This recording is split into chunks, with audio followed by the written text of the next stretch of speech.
On this episode of the Average Tabletop Gamers, I'm going to be talking to Graham Davey, the man behind 0200 Hours.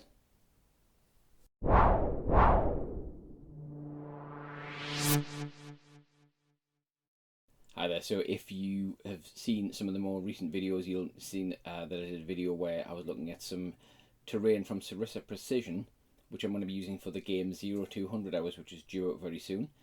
And I was fortunate enough to be able to have a chat with Graeme via the medium of the internet, just to talk about 0200 Hours, what the game is, and how it's all going to work. So without further ado, let's go and listen to us having a chat. So, hi Graeme. Obviously, if you can intro yourself to the viewers here at Average Tabletop, and then we'll get into talking about the game. So, who are you, and what are you about?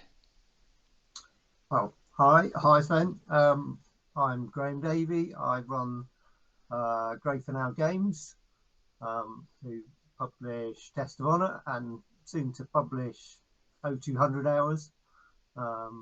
Before that, I worked at Games Workshop and Warlord Games, Room 17 Games, and now I'm here doing this all on my own with my own company. So, a decent history in the games industry then. So, when you were at Workshop, were you designing games, or was that in the studio, or? I worked. I was a White Dwarfer for a long time. So I was the deputy editor when Paul Sawyer was running it. Then I was the editor of Battle Games in Middle Earth, which was the Lord of the Rings part work. Yeah. And I went back to the studio again and worked on all the codexes and army books that came out around that time, like the first Apocalypse book, things like that. Oh, Was all perfect. around that time. So, right. Well, obviously, we're not going to talk about history of Games Workshop because we can all do that. And if Ben and Gary and here are on the call, because we're all ex Games Workshop employees as well. All right. We go back for some history. Yeah. So obviously 0200 hours. Or to give it its full title, is it 0200 hours? A game of night raids in World War Two. Is that right? Well, that's the Is that the tagline. working title? Yeah. I call it 0200 hours. Yeah. So, kind of, what's the 30-second elevator pitch for the game? What is the game? Well, as you said, night raids in World War Two. So it's you've got commandos and SAS and partisans uh, sneaking into enemy-held compounds, uh, trying to sneak quietly past the guards, or kind of doing silent takedowns if they can. Um, Maybe setting demolition charges and trying to get out before they get spotted. But generally, you do get spotted at some point, so it ends up in a big firefight. So uh, it's quite a small focus game. You'll probably have maybe between 5 and 10 guys on each side. The defenders usually get more. Um, uh, and it's one of the most unusual things about it, I think, is that the stealth element, which is right there in the core mechanics. So that's the key. You can It's almost like a stealth 'em up. If you play lots of video games, you have games where you kind of sneak around, or you can be sneaky, or just go in guns blazing, and it's really that same kind of choice that I'm wanting to give players. Yeah, it's very much a small scale skirmish, as you say, stealth game. I mean, I've obviously had a leaf through like some of the early versions of the rules and the proofread copies that you sent out a little while ago, and that small skirmish scale, I think it appeals to us definitely as gamers because we love bolt action, we love the World War Two stuff, but the issue we always have is we play bolt action so infrequently that when we get together, we end up playing these great big campaign games, these massive Sure. big full day games, and we play 2 turns and then someone's got to go home, so we have to pack up the table.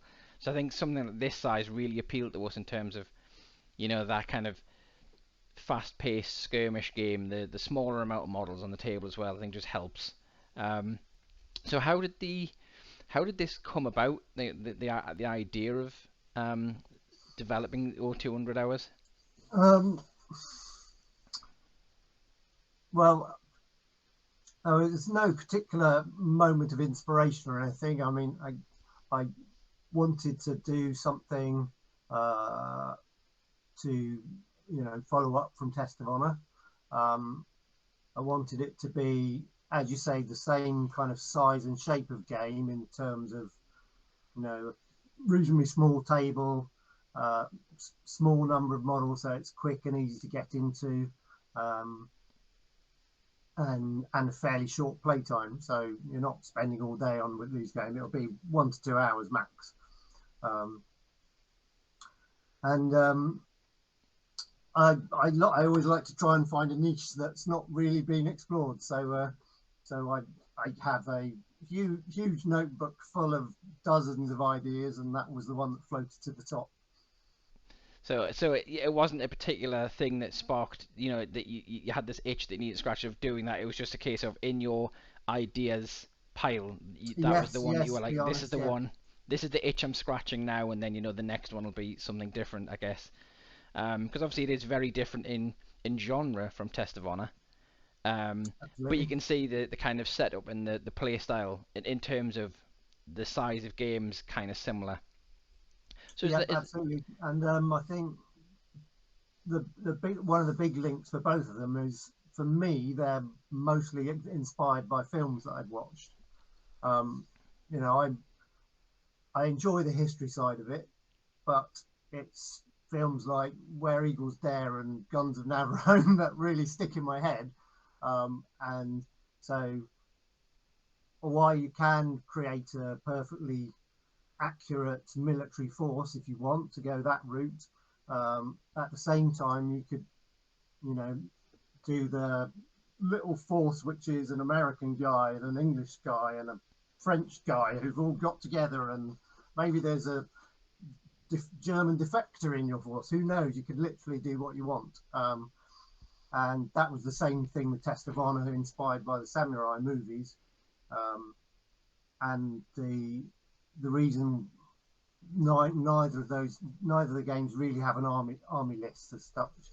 Um, you just have that free choice of being historically accurate if you want, or just go crazy if you want to go that way. that was one of the things I was gonna. It always interests me when either trying to like design a game. In the brief foray I've had of me and my friends writing games for each other and things like that, and and then games like this where you've got the broad spectrum of realism to historical accuracy, Mm. realism and historical accuracy to Hollywood. So in terms of the play style, like the actual game mechanics, where do you think you land on the real World War II kind of historical aspect of things and how the weapons work and the damage works and things to the Mm. Hollywood kind of will we see the heroes taking several bullets but still managing to like run out just clutching their ribs in a Clint Eastwood style, or is it more realistic and towards the Mm. grittier edge? Um, I don't know if I'm the one to judge that entirely.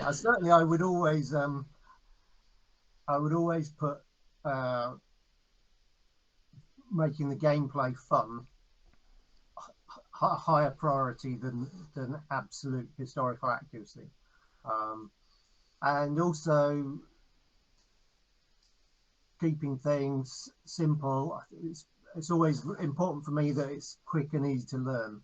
I feel like you should be able to have a single game, or even a couple of turns, and then you barely have to look at the rule book. You just look at the quick play sheet at the back and your stats, and in most cases you can carry on playing unless something unusual happens.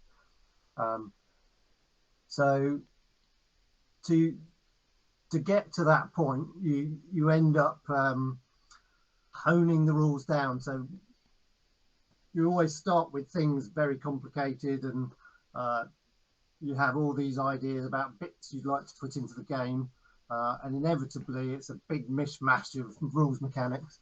um, and the hard graft of it is kind of weaning that all down to something that actually is quick to learn and easy to play, but still intuitive and makes sense and feels right when you're playing. Uh, and that's 90% of the work.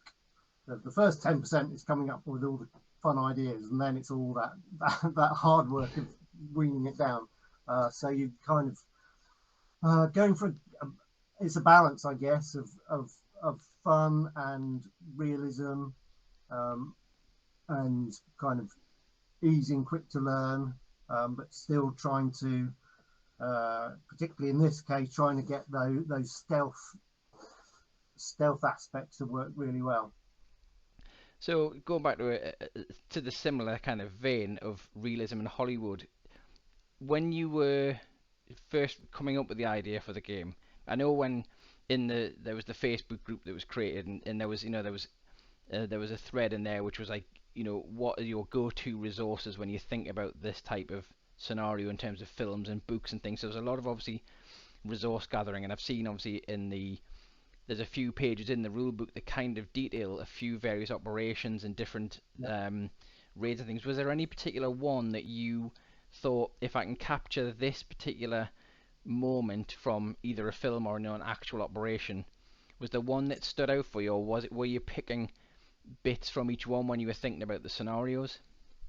Uh, yeah, there was quite a few. I mean, obviously, once I'd started to hone in on this as an idea for a game, I started to read a lot of books. There's some kind of lots of amazing stories about um, the SAS and different groups. Particularly North Africa was a particular hotspot for a lot of this activity, um, where they were kind of really sneaking into the enemy air bases. Um, just little snippets, like there was a guy hiding in a ditch, and a German guard with a Alsatian guard dog comes along, and the dog's kind of whimpering and whining because the dog obviously knows he's there, and the guard just kind of gets annoyed with the dog and pulls him away. So it's uh, it's kind of having that kind of uh, you kind of pull in those little snippets and little details and think, oh, that would be cool if that happened. And um, so there's that stuff. It goes right back to, I read about um, one of I think the very first British parachute raid, as it were, was right into the middle of Italy. Um, and they were trying to take out an aqueduct, which was providing water to some large towns and Italian bases. Uh, and it all went rather well, but unfortunately, the aerial reconnaissance couldn't tell that they'd actually succeeded. So everyone thought they'd failed, uh, and they cancelled the submarine that was going to pick them up, which is really kind of unfair. Um, and they only found out later when they talked to when various people talked to other people in prison camps and things, and they finally escaped and realised they'd actually managed to blow up this aqueduct. Yeah, no, that's one of the ones. It's one of the books I've read is the Mm. one that follows that story, and then how that then links into the other parachute operations for the British Army through World War II, and Operation Yeah, Biting, which is the one I think one of the ones that I'm going to be building a table around because of some of yeah, that scenery that I've yeah. bought. Looking at I didn't memorize the list of raids and operations and things you had in the front of the book, but um, I'm assuming that means, and essentially the game is pretty much set for any theatre of combat through World War II where there's where there would be covert raids behind enemy lines, um, or is this mainly focused on kind of early war Northern Europe, North Africa kind of theatre? Well, the imagery that we've used at this point, the models that we've made, um, is focused on Northern Europe. Um, so I guess you're looking at from, I mean, they started raiding fairly soon after Dunkirk, and all that mid war period. There were small elements of kind of nipping across the channel, and not to mention stuff going on in Africa and stuff. But and then obviously build up to D-Day, and after D-Day there was a huge amount of small raids going on to try and weaken the German response. So I think all that period is fair game, and then kind of ultimately we'll start to widen it out. I can certainly see how you could easily play games set in the desert. At night, you could play jungle battles very happily, whether even if it's not at night, because you get that similar feel of kind of dense undergrowth, very short ranges. You can't see anything. You're trying to listen to what else is happening. So I think there's quite a lot of scope to broaden it out into different environments. So you mentioned obviously the imagery and the miniatures. I saw some of the pictures that you posted the other day of the few miniatures you showed from War Games Atlantic. So, what kind of range of minis can we expect to kind of go in the box? But also, are you doing extras to accompany it? Like so, like with Test of Honor, where there was extra boxes of miniatures for depending on like different factions, different I'm trying to think what different units that you could bring in. Is there Yeah. plans to be like have the range expanded?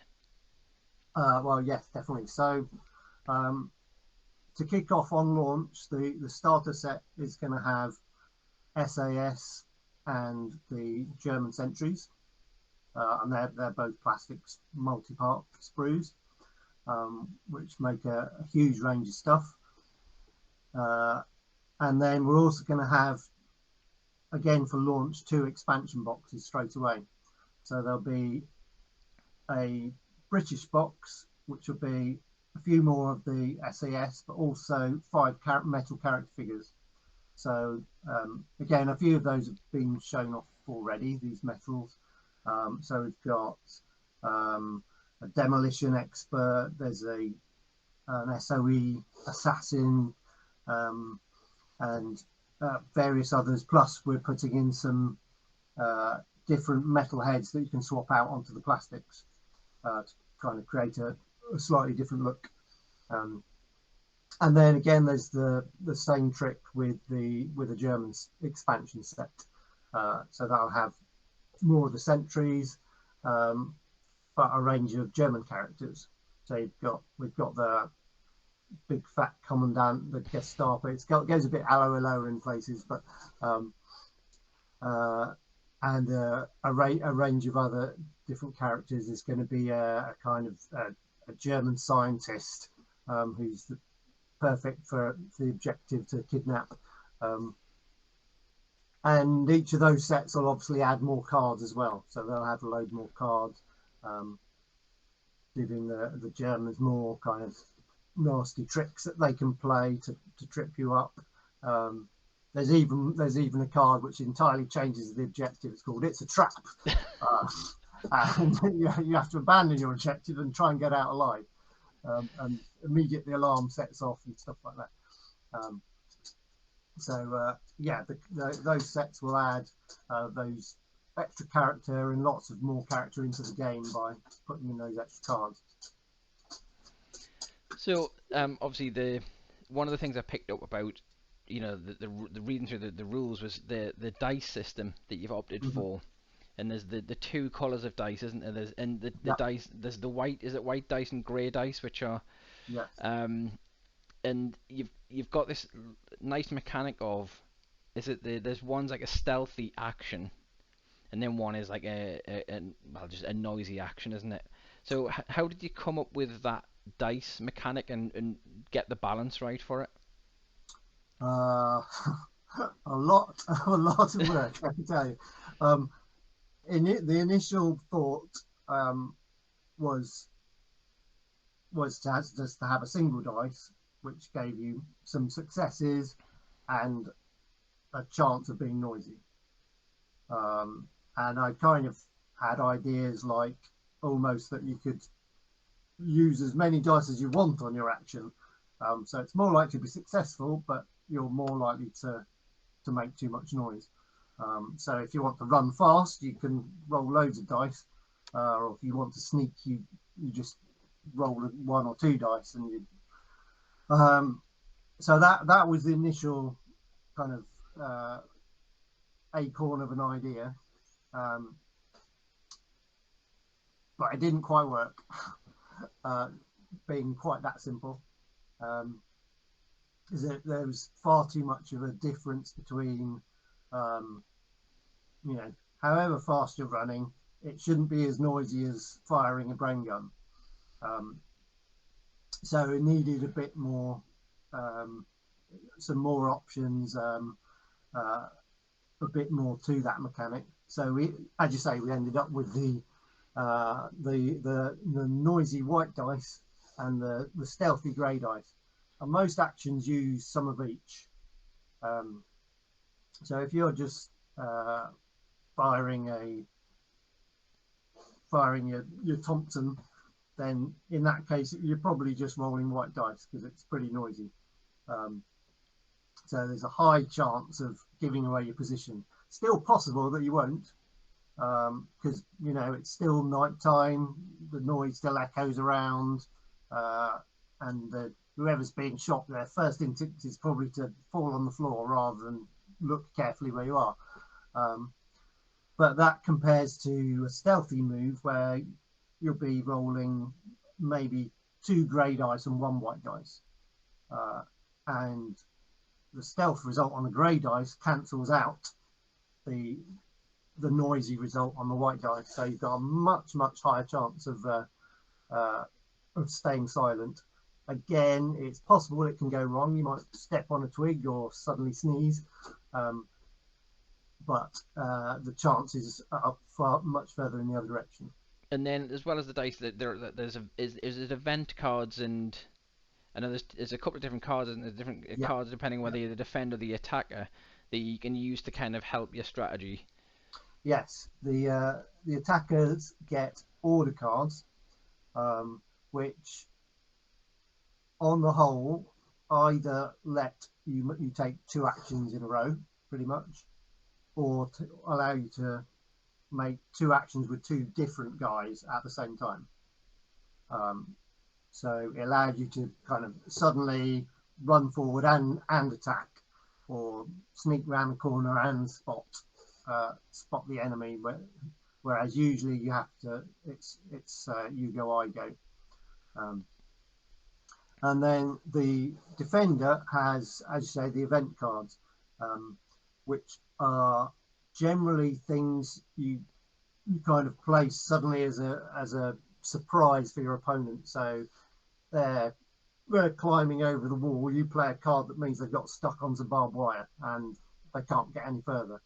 Um, some of them are kind of sneaky tricks that the defender has played. So it could be things like all the sentries suddenly change direction and start patrolling in the other direction, um, which you clearly weren't expecting, and that could really mess up your plan.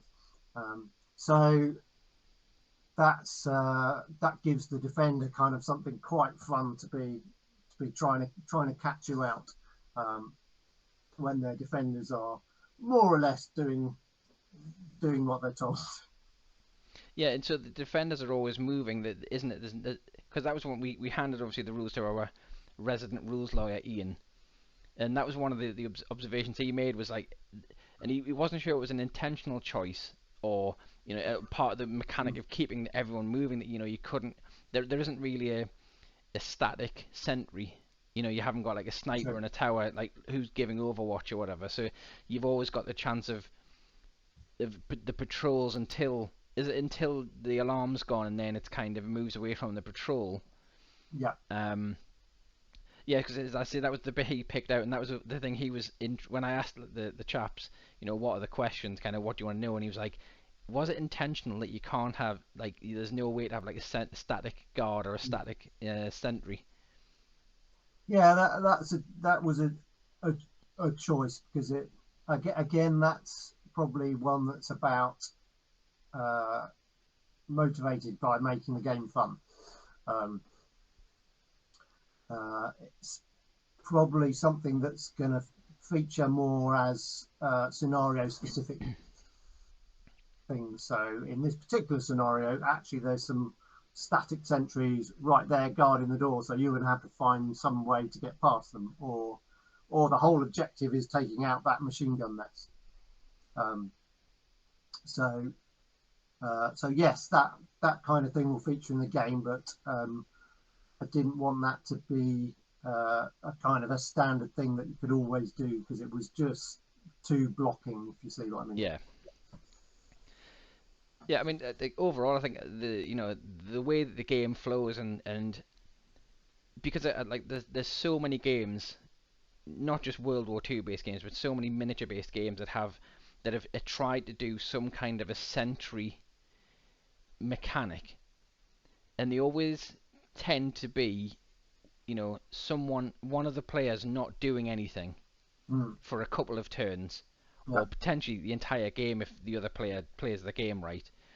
But I think this gives it that the interaction from both players right from the get go. So no one's basically sitting down reading a book while the other one's seeing if they've made a mistake. mm, There's the random chance of the way the way they patrol around.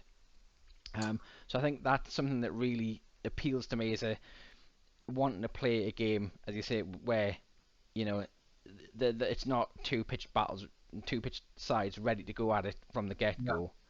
I noticed there's quite a few I forget how many, is it 6 or 8 like core scenarios in the book? Eight, I think. Yeah, Yeah, yeah, they kind of give you different objectives, and I know that hopefully soon we're going to set up and start playing through some of those just with like our cobbled together play test yeah. printed cards and things until we can get our hands on the actual game. I'm looking forward to playing through some of those. Is there any particular scenario which is your favourite? Ooh, I'm gonna reach for my sample copy of the book here for a second. Um, actually, well, yes, actually, because there's there's rules in here for um, essentially for the attackers to have infiltrated in, and one of the sentries is actually an attacker. So so you know which one it is, um, uh, and and but obviously the defender has no idea which one of his own men is actually not his. Um, so he's wandering around, and if you if that sentry does anything that's actually useful to the baddies, then you have the choice. You need to make a decision about what to do. Are you going to give yourself away at that point, um, uh, or kind of stay hidden and let that sentry spot one of your guys, or so that's a lot of fun. I think that is probably my favourite little thing. And so the scenarios are the scenarios designed to be played kind of in isolation, or is there a way to link scenarios or link into a campaign or an experience system? Uh, there's a very simple experience system. So one of the other types of cards are veteran cards, which basically allow you to add a little extra skill onto some of your models. Uh, so one might be a particularly good shot, or a really good scout, things like that. Um, and so the kind of very light campaign thing, similar to Test of Honor, is that you can choose at the end of the game one of your guys, hopefully who's done something particularly heroic or something, to keep that veteran card, and that's kind of now locked in. and he keeps that for his next game and ongoing. So the next game you'll have that in addition to the ones you normally get, and your force will slowly become more and more veteran and more skilled. Yeah, that makes a lot of sense, and it's a nice and easy and quick way to track kind of an Yeah, experience system and a campaign system, yeah. rather than So I mean, you could happily come up with kind of an ongoing linked scenarios where victories create knock-on effects. As I haven't put anything like that in the book, but it's a something you could happily add in and do with some extra content, I think. in terms of the box contents, what you're parceling. So we obviously know there's got the minis from War Games Atlantic, and we've talked about the cards in the book. In terms of, is there any terrain or scatter in there, or is it expected that players will kind of bring Yes. their own terrain? No, we haven't fit in any terrain, I'm afraid. Um, I There's so many bolt action players out there. I'm kind of assuming that most people can manage a 3x3 table. Um, so because it's a much smaller table, everything's kind of tight up and claustrophobic. Um, we always used to find it becomes very easy to fit two games side by side on the same space you'd normally need. Yeah, so it was one of the things, when I started um, shopping around for terrain. Like I say, between us, we've got so much bolt action terrain, but there's always an excuse to buy some more. Well, yeah. Um, but say I've got Pegasus Bridge sitting upstairs, and we've got Oh, tons of stuff. yes. But it was kind of like going out and going, well, I've got a reason now to accumulate some searchlights and some Yeah. sentry boxes and things like that.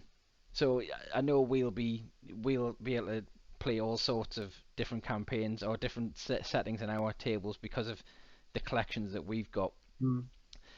So when can we expect to see 0200 hours hit the shelf? Oh, okay, that's the $1 million question.